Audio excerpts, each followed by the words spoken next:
I have one more Thank you. question, Ray. Could I just sneak in a Please, question please, here? Pat. What's it like for you in Geneva? Are the girls all over the place? Can you ever get out of the house? Are there Uh, autograph seekers?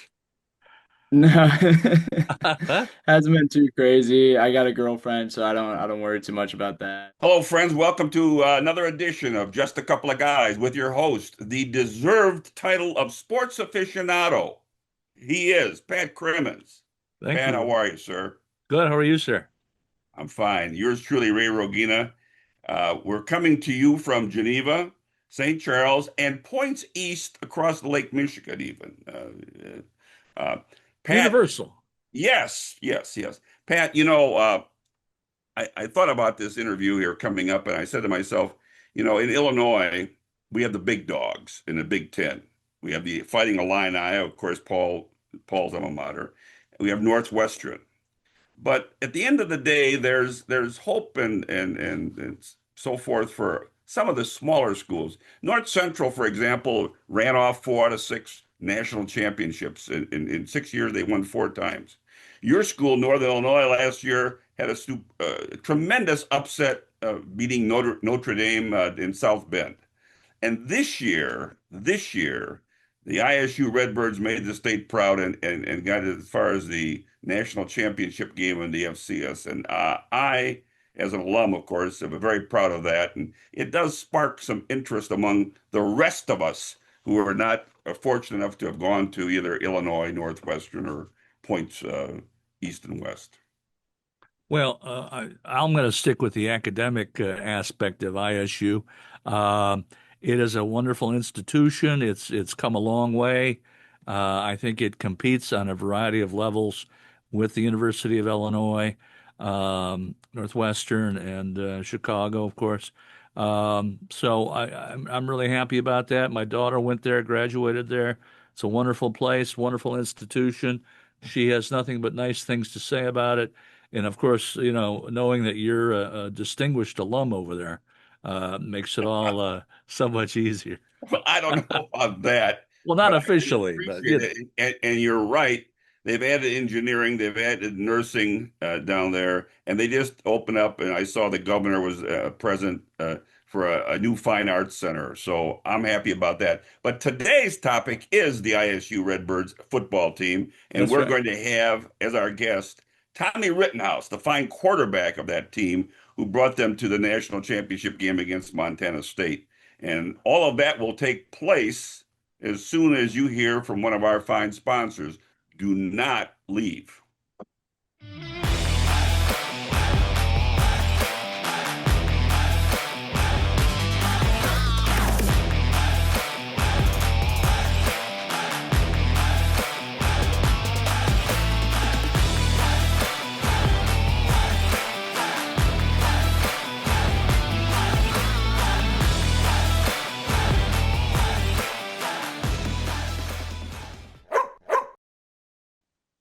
Live theater. There's nothing quite like it.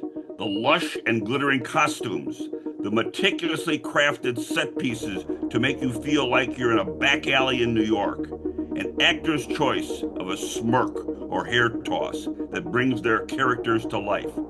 Add to the mix iconic songs and stories, all told from the beautiful stage at her historic theater, and you have Broadway at the Paramount. See and feel the magic unfolding around you as Paramount presents their 15th season of unforgettable musicals and memories.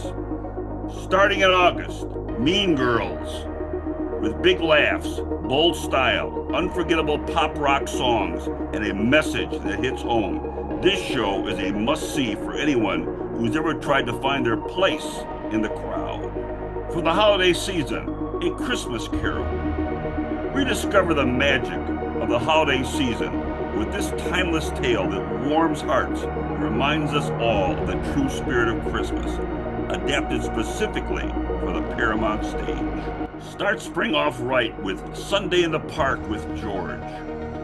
Art, love, and life beautifully collide in Stephen Sondheim's masterpiece inspired by Georges Seurat's famous painting A Sunday Afternoon on the island of La Grande Jatte.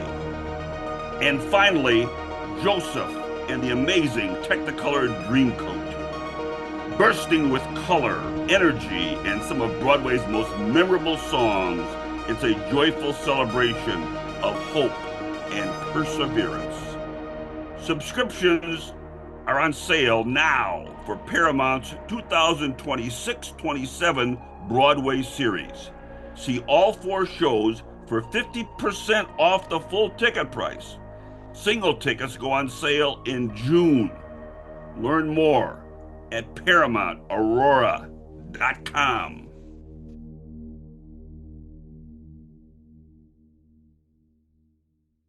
Well, we're back, and as you can see, we're very pleased to have, and personally, I'm very pleased to have, as an alum, the fine quarterback of the Illinois State Redbirds, and I got the poster here. I got picked up when I was down there, the national runner-up in the FCS, and this is Tommy Rittenhouse. And Tommy, a pleasure to have you with Pat and I today. Yes, sir. Thank you for having me. Well, our audience here, and particularly the ISU alums, watch your plaudits here. But let's go back a little bit, and I think that's very important.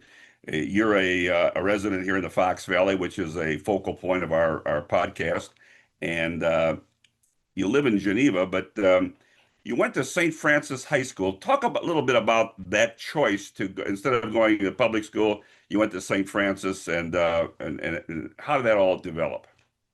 Yeah, so it kind of started. I went to St. Peter's Catholic school here in Geneva. So, come from a, Catholic background and, had that education from kindergarten through 8th grade. And, my goal is always, to kind of play football, but, also have, my firm identity and my faith. So my older sister actually was at St. Francis for 2 years prior to me going there. So I felt, I had a bunch of other family that went there as well. Some cousins from St. Charles. So had, a lot of familiarity with St. Francis and, also had football in mind. And Geneva, kind of has they're good and bad years, I'd say. And same thing with kind of St. Francis, before I got there. But I met Bob McMillan, the head coach there now, and he was a great guy. Fell in love with the program, everything like that, and felt good about, my decision to go there. And obviously, you have 4 years of high school. How many of those 4 years did you play varsity ball there at St. Francis? 3 years. So I started my sophomore year. I think we played 12 games, made it to the second round of the playoffs my sophomore year. And then junior year started, and then senior year got interrupted by COVID.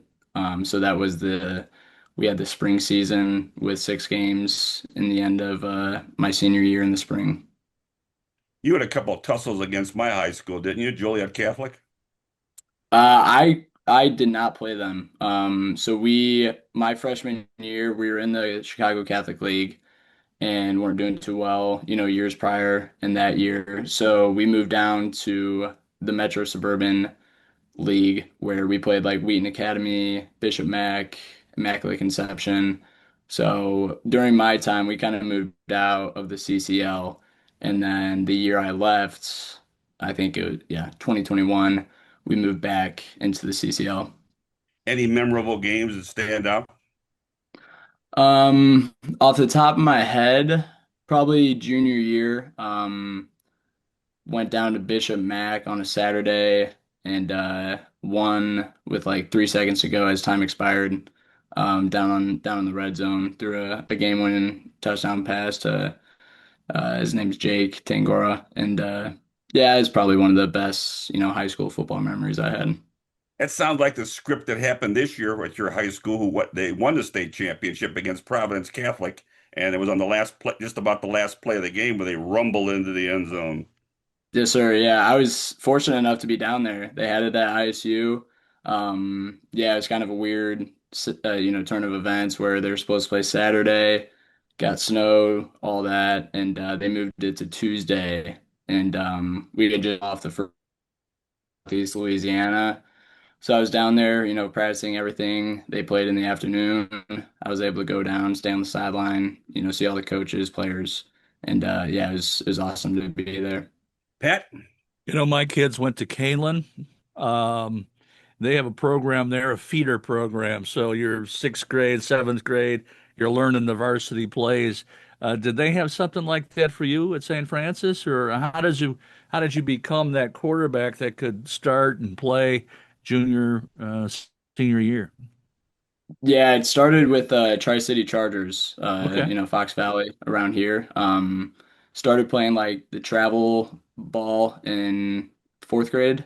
And my dad had coached me throughout all of, grade school, middle school, and even up until my freshman year of high school. Once I got to my sophomore year, started varsity, he was done coaching me. But yeah, he coached, our travel league, and we kind of played all over, the suburban area, Yeah. and also went down to like Florida for, nationals. So that definitely shaped, kind of that, competitive, Right. advantage, I'd say. Just playing a ton of, good competition And of all over. course, your dad will watch this someday, I presume, and it's your opportunity to say he was a great coach. Go ahead. 100%. He was the best. Yeah. We Yeah. yeah, had good chemistry. He was the play caller and he did a great job. Helped me he put me at the quarterback position in second grade playing flag football. And I as a kid you don't know, a ton about it, but Right. you know, felt I fell in love with it right away. So Great. I'm glad he put me in that position. So you have success at St. Francis. How do we take the next step? Are you recruited? What goes on next? Yeah, so I'd say my recruitment probably started junior year at St. Francis. Slowly started hearing from coaches. My issue is just, I was, kind of undersized. So wasn't getting totally looked at by, the bigger schools. But started hearing from D2, smaller D1 schools, FCS level. And it was kind of interesting. I had, a lot of visits lined up after my junior year and then COVID hit. So it kind of screwed a lot of the recruitment up. But it was kind of a blessing in disguise because one day I started making a just highlight tape on air, workouts, everything like that, and just started mass emailing a bunch of schools. It didn't matter who they were, where they were, just started emailing a bunch, and it was April of my junior year. We were like online, lockdown, everything. I got a call one day from Missouri State. It was Coach Petrino. No. And I remember emailing them, not really thinking much, to hear back, and just randomly got the phone call, answered it right away, and they offered me on the spot. So before that, I'd been in touch with ISU. I took a visit there my junior year during the season, went down for, a game day, and I'd been in touch with them for a couple months prior to that. And so once Missouri State offered me, Illinois State called like 5 days later and gave me an offer. And then a few other Missouri Valley programs, Western Illinois, and then Northern Iowa got in touch with me, started talking to them, and then a few Division two, schools were in touch and they had offered me it as well. And then yeah, I made my decision as soon as the high school season was canceled my senior year. Yeah. So it was around, I think, end of July, August. We were still dealing with, the COVID complications, and they shut down the, fall sports season in the fall. Right. So once, that kind of happened, I had been to ISU two or three times prior, hadn't, got the opportunity to visit anywhere else. And I felt it was, a great spot for me and kind of one of the best, and only options that I had with, everything that was going on. And felt pretty confident in it. And yeah, definitely made the right decision. So you started there, what, the 21 season, Yes, sir. and you're redshirted, is that right? Yes, sir. Yep. And what's the logic behind that? They had a quarterback ahead of you, and you just sit back and learn and maintain your eligibility, that kind of thing? Yes, sir. Yeah, it was when I got there, I was one of five quarterbacks. They brought in a kid with me, a freshman from Kansas, and then yeah, they had three guys that were older, and a starter, from the previous year that they felt good on. And yeah, like, the switch from high school to college is night and day of Yeah. the speed of the game, just everything, the mental aspect, physicality. It was a big wake up call for me. Yeah. Going through fall camp and everything like that. So definitely had a lot to develop, and the coaches, saw that as well. So I think it was, the best thing for me was just a red shirt. And yeah, wasn't really close at the top of the, totem pole. I was fourth, fifth string, just kind of on the sidelines, and did a lot of Sure. scout team throughout the freshman year. But I think that helps any freshman as long as you're getting to practice, getting to adjust to that speed of the game. It'll help you develop. So I'm glad I did that. Did you end up beating up and or kidnapping and putting in some locked container this kid from Kansas, or whatever happened to him? He had transferred out Yeah, sophomore that's right. year. Yeah, just yeah, it's competition, and I loved it. I experienced a ton of competition throughout my years at ISU. But yeah, I think he's a great guy. We made each other better as young, players, and as older guys came in. Yeah, just you got to keep competing. Well, he's going to be on the podcast next after you, and we'll see what he says about you. So, So when did you segue into playing time? so at the end of my freshman year, spring ball, we had a spring ball practice, and Coach Spack made the young quarterbacks go live. So me and the other freshmen, we went a live period, and it was a normal play, normal drop back, get back. Didn't realize there was a linebacker blitzing. I get picked up, slammed, break my left collarbone, Oh, really wow. bad. So this was end of my freshman year, spring ball. Get surgery, out for 2 to 3 months. The surgery actually helped kind of speed up, the recovery process, which, I'm grateful for doing. Definitely just a rough, part of my life though, where, you get to, college, you're thinking, you're going to play soon, and then this happens. They had also brought another quarterback in from Minnesota, who's a lot older than me, a lot more experience, and I just thought like, this could be it. I don't know when I would get my opportunity. But that summer I just, really, really put my head down, worked, super hard, learned a lot from Zach, who was ahead of me and was going to be the starter. They kind of already named it after spring ball. Yeah. And my only goal was to get that second spot. So there was two other guys I was competing against, and yeah, during fall camp, just kind of flipped a switch, and kind of developed into a better player, and was able to get that second string spot. So Zach started the whole year, gets hurt. I forget which week it was, but I played the last three games of that season. So I Yeah. got my first start my redshirt freshman year, sophomore year in school, and like I said, still wasn't fully developed, but played really well the first game at home against Youngstown State. Ended up losing by like 2 points. Go on the road to South Dakota State, who won the national championship that year. Rough game, super cold, and just wasn't totally ready for it. And then ended up winning the last game at home against Western Illinois, my redshirt freshman year. So felt kind of gained that momentum and confidence of I know I could play at this level. Still had a lot to work, to Yeah. improve on. And then yeah, so then from there, Zach came back for another year, his fifth and final year, and still stayed at that second string spot, and got two more games the next year to play. Nice. Now, let me ask this question. I don't know the answer. NIL obviously has affected you guys and college football and pro football. Were you involved in NIL? Did you ever become involved in NIL? When? How?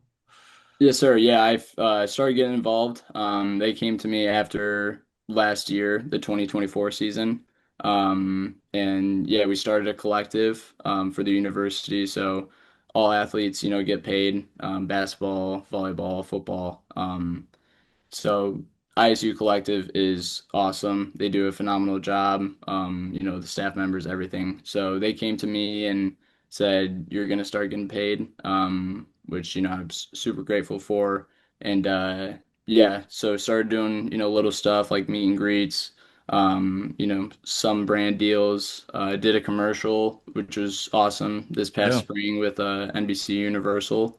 So yeah, just definitely, there are other parts to it that, I didn't feel great, upon like one of, our best receivers, starting receivers from the 2024 season, got picked up, got offered by Mizzou for like, a couple 100,000. And for, an FCS program like us, it's kind of just hard to compete, with those Right. numbers.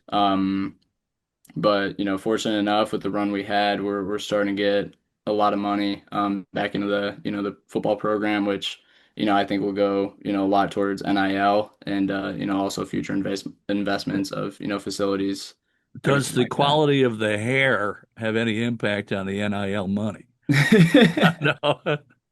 Well, No, Ray's going to talk to you about the 25 season. So, yes, sir. congratulations, Tommy. Thank you, thank you. Well, you built on that, and you explained it very well that you're building and you're building, and in fact, the 24th season you had 17 touchdown passes, and my sheet tells you had almost 3,000 yards, which was not too shabby at all. So we get to the 25 season, and I followed it pretty well as an alum and appreciate everything. Let's start at the beginning, though. You guys went out to Oklahoma and played a game out there to start the season out. Now, football is football, but so my question is simple, and that is, was that another level that you were facing there in that first game in a hostile environment in Norman? Talk about that first of all. Yeah, I think it goes back to the year before playing at Iowa. I I'll go back to sophomore year. We played at Camp Randall, Wisconsin, Okay. and I didn't play in that game. I actually got in the end during garbage minutes, but just the environment, everything is crazy. And then fast forward to Iowa, same thing, kind of knew what to expect, but now I was starting, and it's just a whole different level of, atmosphere, speed, physicality, everything. So luckily, with that Iowa game, I definitely learned a lot from it. Wasn't, my best game by all means, but I think going into Oklahoma game, I had a better, mindset of not, taking in too much of the atmosphere, knowing that it's just a football game, knowing, yeah, it's a big stage, everything. There's going to be loud noises, all that, but, keep everything kind of calm and collected and don't react when things go bad or great, kind of keep that level-headedness of just reacting to what's going on out there. Brett Venables, their head coach, he definitely showed me some crazy looks on defense that I had never seen before. So it was kind of a struggle at first to get going a bit, but I felt we sustained a good period of drives.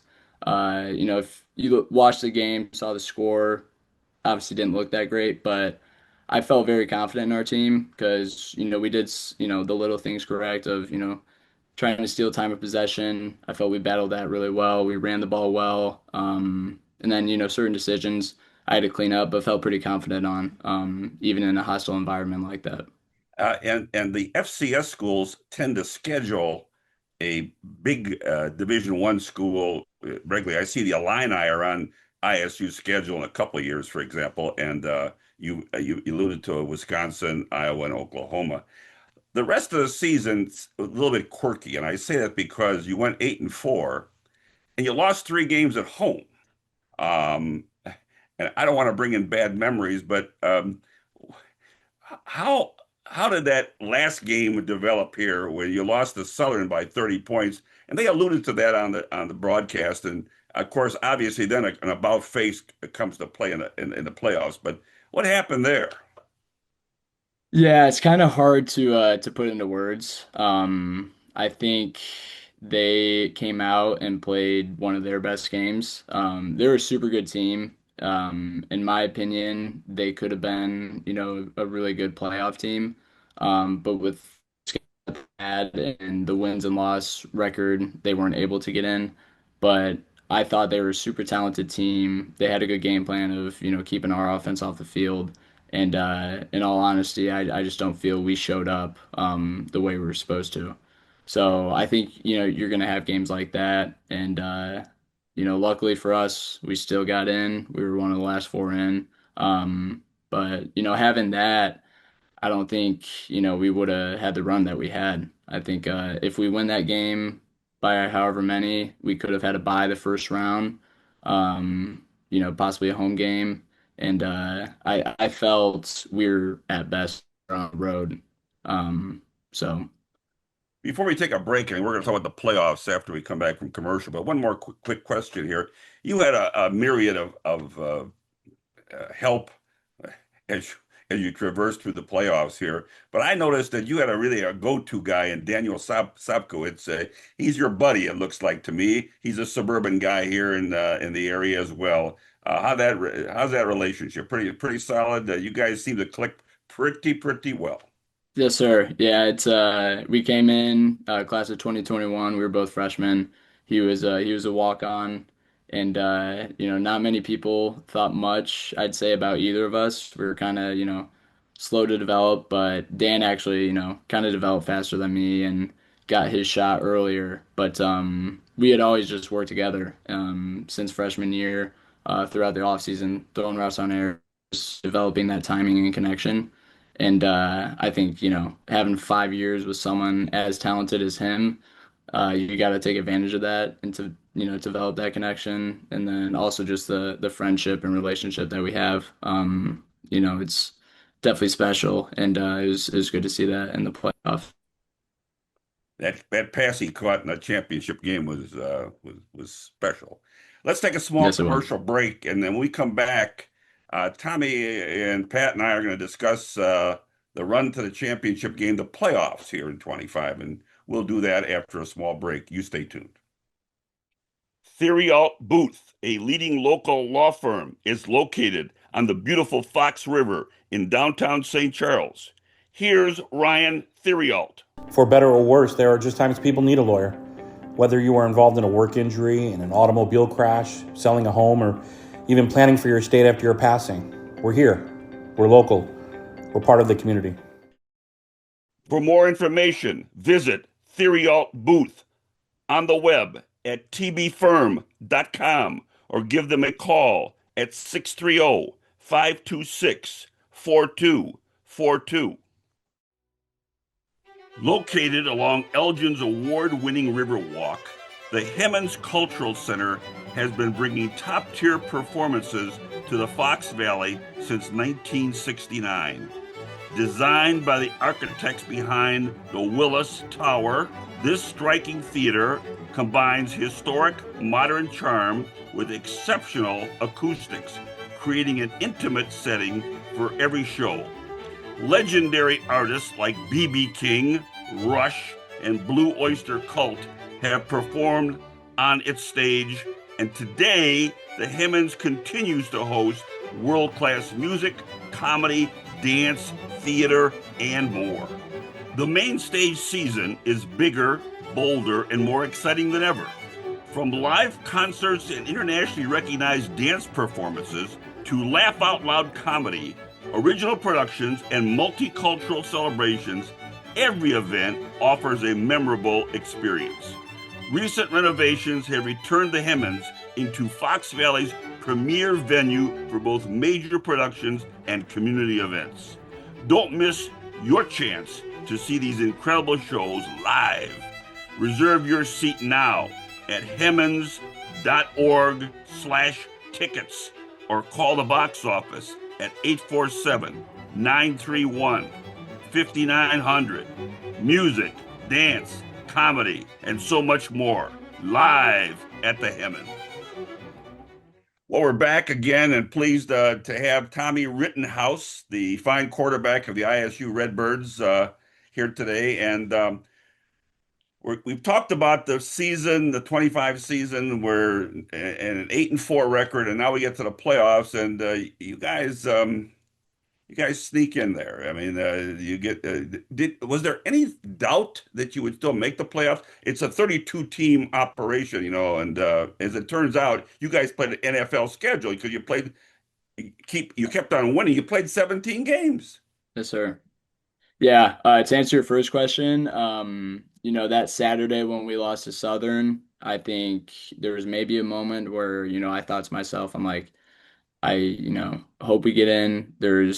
I wouldn't say doubt, but, some questioning behind it.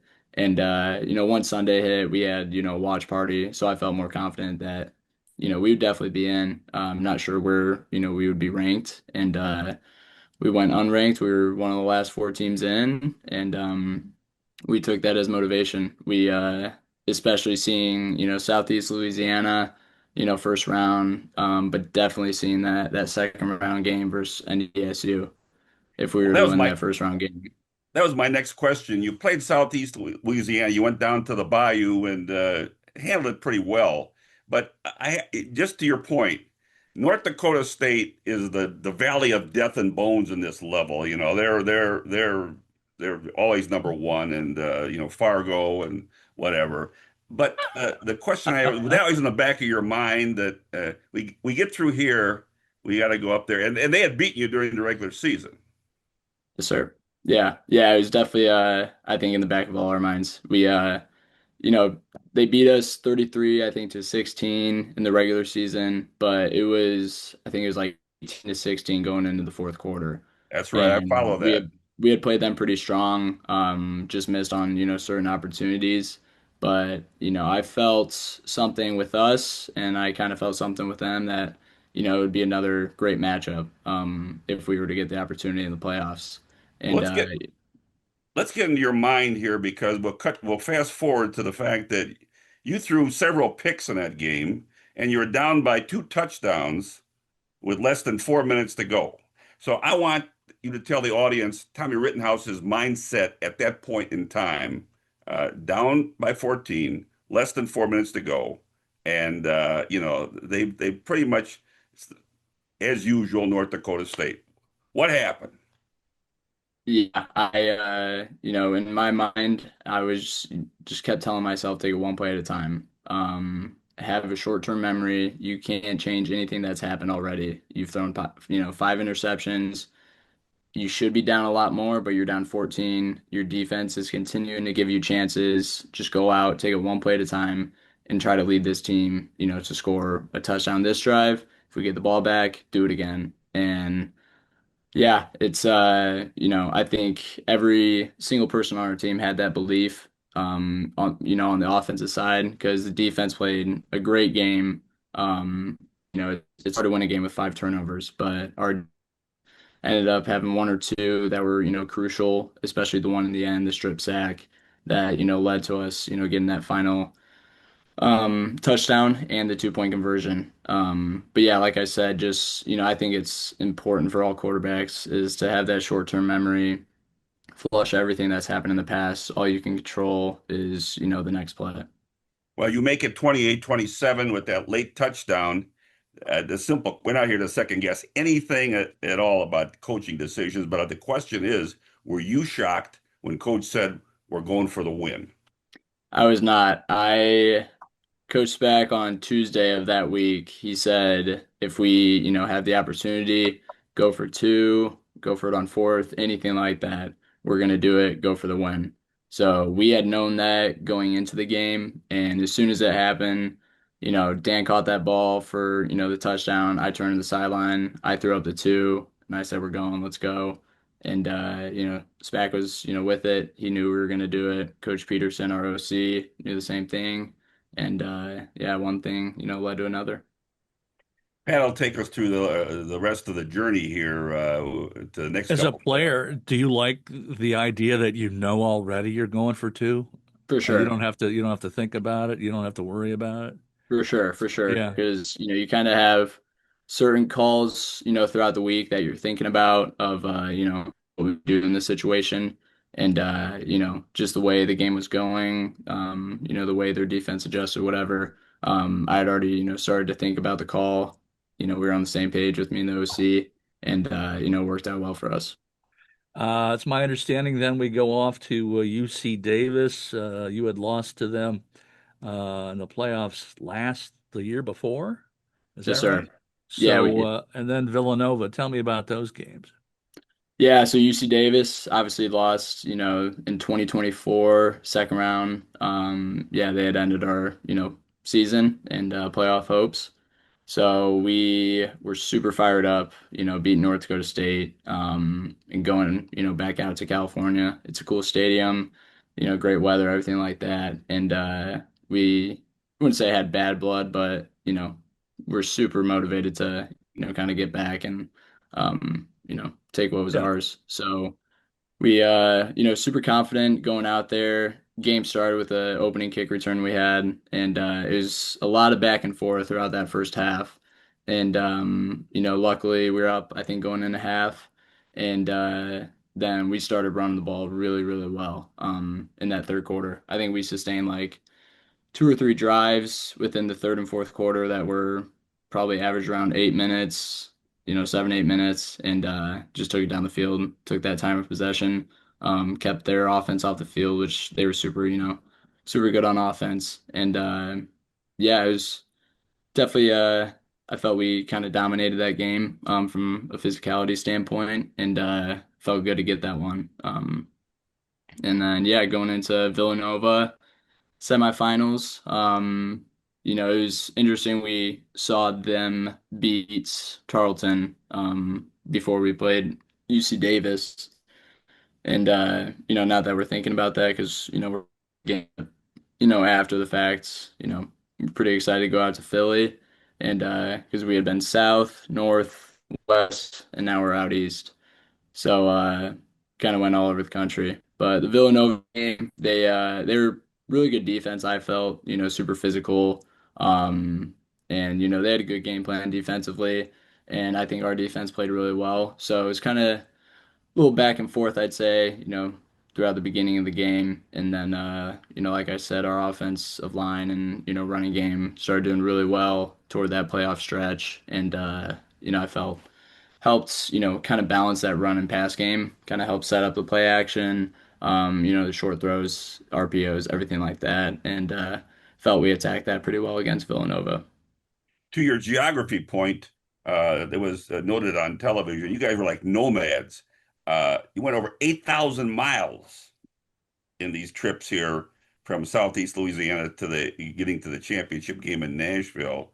A little wear and tear? It was, I'd say, more fun. Yeah, I think, after Nashville, I was pretty tired from it all, but in the moment, you're not really thinking about it. You're just thinking about playing ball and trying to win the next game. Do the alums pay for a plane, or are you guys on a bus with a U-Haul attached? No, the furthest we would drive is like 6 hours. So we flew to Louisiana, Fargo, California, and out to Villanova. Nice. But our, equipment staff, everything, our truck driver, awesome guy. He did a great job. A lot of driving for him. But yeah, he, got some TV time, I think, in Villanova, Okay. dressed up as Santa. Is a lot of fun came from this, the playoff run. Right. Everybody knows about the championship game, and we're not going to belabor the point, except I do have a couple of small questions. You guys got down 14 zip and then scored to make it 14-7. Watching the game intently, I guess my question would be, what's the atmosphere like in the locker room at the half after they go three plays, 80 some yards, and score just before the half? I mean, that had to be somewhat deflating. Yeah, I'd say so. I think as an offense, we were really confident that, we started hitting our stride and started moving the ball well and executing, in the red zone with that late touchdown. And I think it might have been the same score of North Dakota State and us at halftime. And I said that to the guys, and I'm like, we like this is going down to the wire. No matter what, this game will be decided on the last play. I felt confident in our offense. We made our adjustments kind of after the first quarter, and made some adjustments at halftime, but continued on to what we were doing, well in that second quarter. And then, as a defense, Coach 𝐸𝐿𝐴, our defense coordinator, he makes, second half adjustments really well. So I felt, defense got the stops when they needed to in the second half. And, we had plenty of opportunities to win, and, we just fell short. But I think the morale and, the confidence of our team never wavered during that halftime. I think we all just, continue to come together and, just take it one play at a time, like I said. And the announcers, and I'm sure you've watched the game now after the fact. I would assume that, but all I'm going to say is the announcers said exactly the same thing. They did their homework. They knew what you were all about, and they constantly said, even when you're 2 touchdowns down in the second half, this team's not going to go away.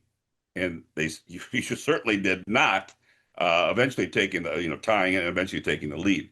I need to tell the audience the following.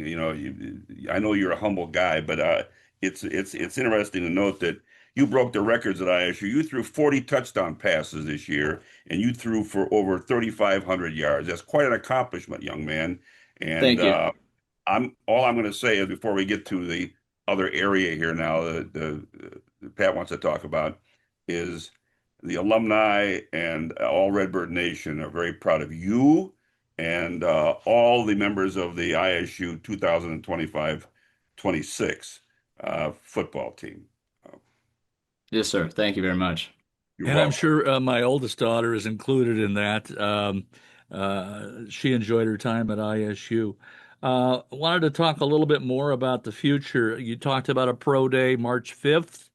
I take it that generally means that all of the pro eligible players from ISU will put on their best and in front of the scouts, and scouts will interview you guys to make sure you're not crazy, and they'll put the file away for draft day, and maybe you get drafted, maybe you're an undrafted free agent, that kind of thing. How does it work? Do you hear from teams ahead of time, or just meet them there? Do you know who's coming, that kind of thing? For me, I haven't talked to too many teams. So I think, as we get closer, I'll talk with my coaches and, kind of talk through them to connect, with the scouts on who's going to be there, who's interested. Luckily Daniel, Sopkowitz, he's, attracted a lot of eyes. So Yeah. I'm sure it'll be a good turnout, for him and a few other guys. But yeah, just kind of looking for, any opportunity. And definitely I think within the next weeks I'll start hearing more of who's going to be there, how to kind of prepare for, the more of the talking side of things and opportunities. But right now I'm just focused on kind of getting the strength back because, it was a long season of 17 games. And yeah, it took like, a few days off after the championship and just kind of getting back in the weight room, doing my speed work, all the testing stuff that I need to do, working on, the technique, everything like that. And Do then you have throwing as well. a coach or kind of a QB pro guy that can tell you with what the drills are going to be and all that kind of stuff? Yeah, I've trained with, a few quarterback coaches, throughout my high school and yeah, just got in touch with one of them. So I'll meet up with him soon. And also the coaches at ISU, they've kind of seen everything when it comes to pro days and especially with Coach Peterson, my offense coordinator, he played quarterback. So he knows a lot and will help me out. Yeah. And just finally, before Ray talks about the most important thing, which is academics, um, what's the team look like for next year? How many seniors you going to lose and that kind of thing? Seniors, I think probably around 10 to 12. We lost. And then I think we lost 4 or 5 of our starters to the portal. But there were plenty of guys that came back that, are going to be really good. Vic Dawson, Luke Maylander, Dylan Lord.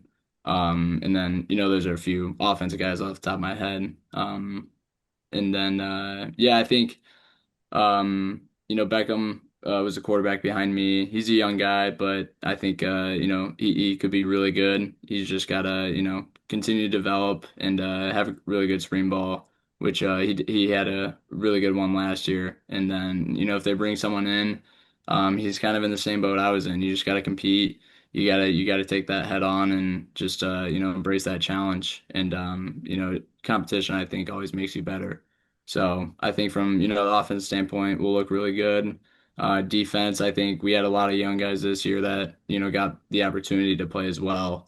So I think both sides of the ball will look good. Not sure what the schedule is, but I Yeah. feel pretty confident in them. Yeah, Well, good. I know this much, and Pat and I will probably be in the same place on the second Saturday in September when the Redbirds come up to play Northern, and Oh, that's right. I expect this time for a Redbird victory. With last time, my wife got the better of me. She's an NIU grad, and so this time it's time for the Redbirds. So I just want to make that point. For Listen, sure. last thing we want to get into real quick as an educator, you've experienced all this through an educational institution. So I think our audience wants to know, uh, academically, what about Tommy Rittenhouse? His major is an undergraduate, and now the fact that you're a fifth year, you're in the graduate program. Talk to us about that. Yeah, so I'm getting my graduate certificate in business analytics. So, oversees a lot of, statistics, data analytics, and just a bunch of, technological things of, putting together reports, learning a bunch of, consumer behavior, and analytics of marketing. So it's super interesting. I got my undergrad in small business management and entrepreneurship. So I learned a ton of, the basics of business, throughout my undergrad and, more from a management level as well, which, I kind of, enjoy learning about and, hopefully want to do one day. And then, yeah, just from more of the, math side of things, analytics, it's been super interesting, to learn from that. And ISU's is great education. Like you said, the State Farm building is awesome. The professors in the business, school are fantastic. Super flexible, with, being pretty busy as a football player. So they're understanding of, the timing of everything, but I made sure to stay on top of things, and also balance that kind of work life, out of football and school. Learning, plenty in school, but also staying, super focused in football. And you should know, as a final thought here, that on my visit last Saturday to ISU, I had a chance to meet the president, Dr. Tarhuli. And I told him I was going to interview you, and you should know that he said to me that you are a great ambassador, both athletically and academically, for our fine institution. And if I may, again, I'm proud of you. I'm proud to be an alum of ISU, and thank you so much for what you've done on the football field this year. But the fact that you represented ISU so well and so dignified throughout the course of this whole journey. And I know your parents are proud of you, as they should be. And of course, they were nomads as well. I know they travel with you on all these playoff games, and so it's always great to have the support at home. Tommy Rittenhouse, thank you so much for joining Pat and I today. We really appreciate it. I have one more Thank you. question, Ray. Could I just sneak in a Please, question here? please, Pat. What's it like for you in Geneva? Are the girls all over the place? Can you ever get out of the house? Are there Uh, autograph seekers? no, hasn't been too crazy. I got a girlfriend, so I don't worry too much about that. But no, I know, a ton of people around here and it's been great, going to restaurants, seeing people, yeah, everything like that. Just a ton of support and love, that I've gotten and just super, super grateful for it And all. then soon, I would imagine Hall of Fame for St. Francis, right? No, no pressure. No Yeah, pressure over there. hopefully. Yeah, we'll Yeah. see. Well, it's been great meeting you. Thanks so much for coming on. Thank you. Appreciate Tommy it. Rittenhouse. We're going to take a small break, and Pat and I'll be back for some closing comments shortly. You stay tuned. Hello, friends. Experience the energy, magic, and vibrancy of live performance at the ECC Arts Center, a premier destination for world-class entertainment, cultural enrichment, and artistic excellence right in the heart of the Fox Valley. From Grammy and Tony Award winners, rock and roll Hall of Fame icons, and stars from Broadway to Hollywood, the Arts Center's elegant Blizzard Theater and intimate Second Space Theater have welcomed some of the world's most celebrated performers. For more information and tickets, go to eccartscenter.org or call the box office at 847-622-0300.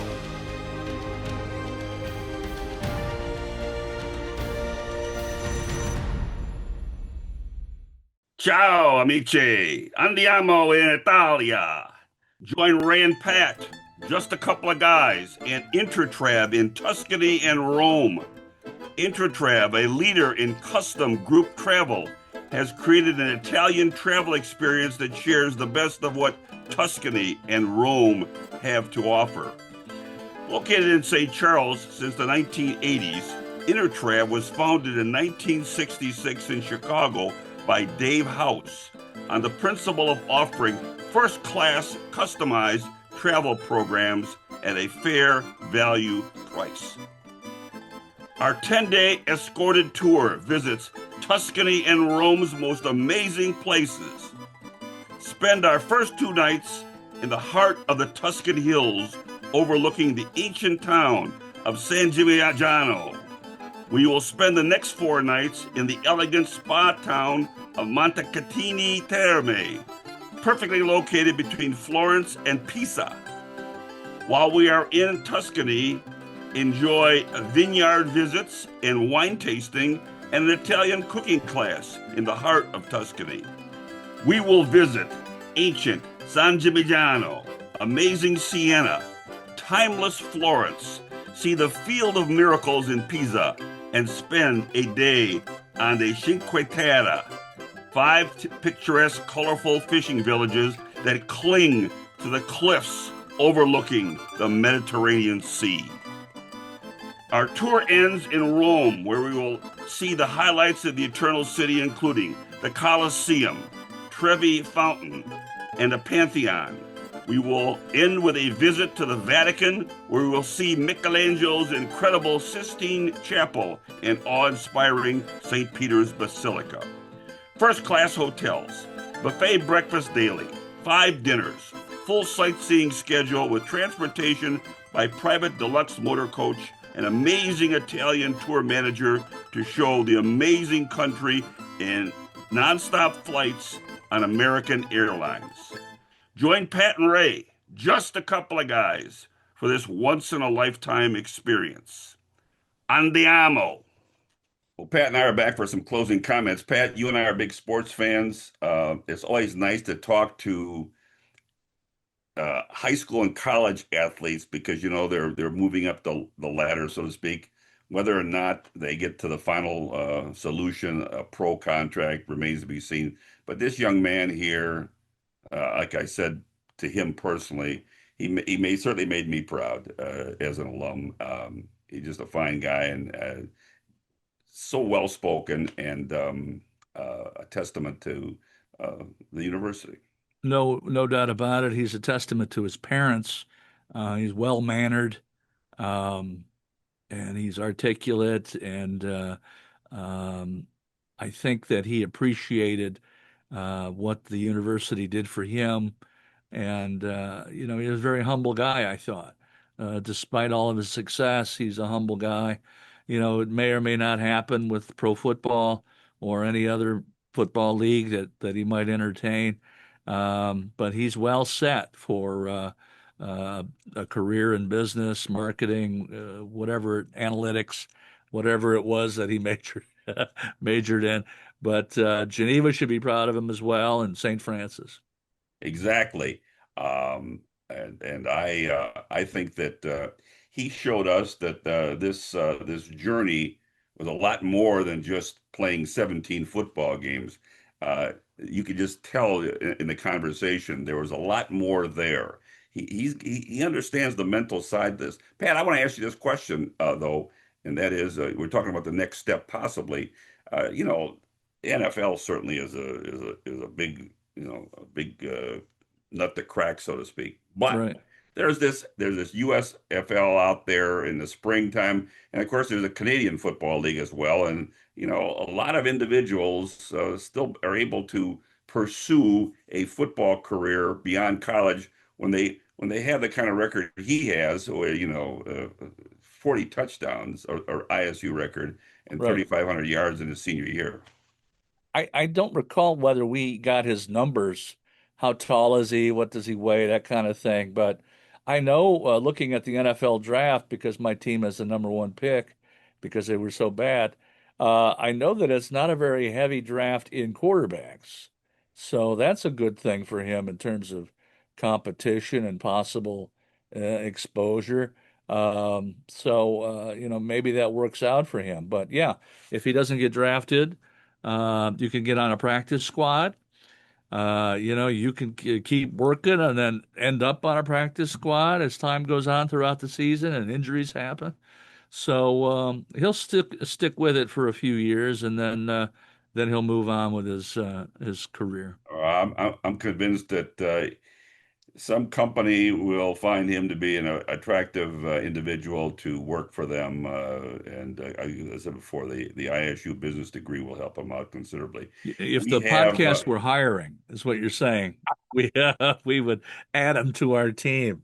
well, The we have to talk to Paul about that as to whether or not we expand the team. Last night I should tell Paul this. Last night I was sitting there watching the Bears game, and I'm messing around with my phone trying to dump some stuff off of it that in order to there was some dumping. oh God, yes, but Paul, we went down memory lane here, and I had a whole mess of pictures from early podcasts, and even the fact that our name was on the marquee at the Arcata, just a couple of guys. It was Some of those pictures, Ray, very sentimental and emotional, actually. I was just a wee lad. I had dark hair. I was slender and slim. I looked good. I looked crafty. I felt good about myself. What was that? 10, 15 years ago? Well, those are some of the other pictures I had. Yeah, you and I and Diana, a couple, I don't know, not school parties, some school event. We still don't know where those pictures Pheasant go. Run or whatever the case may be. Anyway, yeah. So, there was, there was some of that. I did like though, and Paul. I'm not sure Paul was present for this. I think maybe Kevin was there, but I can't be sure. Our little escapade, our first year when we interviewed over at the Cougar Stadium, we had the headphones going on, and we had it looked like it. Yeah, I was there. Okay. Yeah. It looked like we were like around 670 to score, I mean. But remember that was pretty much radio at that point. Remember we were doing right. just the audio, right? And so we had all the audio gear, and it turns out technology has gotten so much better that we don't even have to do that anymore. So I go so far back as when I remember we wrote it out and would just show the questions. Yeah, but here's something I found. One more point before we move along. I look through all these pictures. He's kept his incognito status with one exception. Uh-oh. And I believe it's the interview with Julie Mann, and we have a broad shot, and we have Paul from the back. Oh, can't see his face, but we have Paul from the back. We have his back. He's got a hat on, that hat that he wore. Ray, and, if you want to take, you can take as many pictures of my back as you want. It's a nice back. We could have a big, huge gallery of Paul's back. That would be just fine. Anyway. Well, I'll tell you something. There's no question in my mind that you certainly maintain the image of Oz. There's just no debate about that. You are the you are Oz behind the curtain. And I suppose at the end of the day, the podcast should have some mystique about it. So, Ray, Tin Man? I promise you, I am not green. That's all I can tell you. Who would you choose to be, Ray? Tin I'm Man? no question. I'm the Tin Man. Yeah, I'm Ray Bolger, I might add. Ray Bolger. And how about you, Pat? You the cowardly lion? Cowardly lion? No, I do not think I'm the cowardly lion. I'll take the witch. Is that an option? She seemed to have it going. She had the monkeys. She had the green paint. She was kind of scary. Well, anyway, we have another podcast this week before we take a little hiatus for 6 to 10 days. But some of us are traveling. Yes, but coming up here, we have another podcast devoted to our Italy trip, and so I'm looking forward to trying to explain to the masses why they should come with us in October to Italy. And we'll be doing that tomorrow, as a matter of fact. Taping tomorrow. That's right. That's right. So it's time for us to say goodbye so I can go pack, because I do have to pack for a trip. So for our crack producer, Paul Stukel, thank you, sir, for running the dials and doing all the whatever you have to do to make the podcast a award-winning product. We did not win any awards this year. Oh, I don't know about that. I was counting on a Webby or something like that, a podcasty. We got nothing. Anyway, for Paul Stukel and for my partner, Pat Crimmins, Pat and Ray. Pat. Just a couple of guys wishing you all a very pleasant week where the temperature will hover around 0 and it'll be cold. But there'll be warmth in everybody's heart and in everybody's homes. Until then, so long, everyone.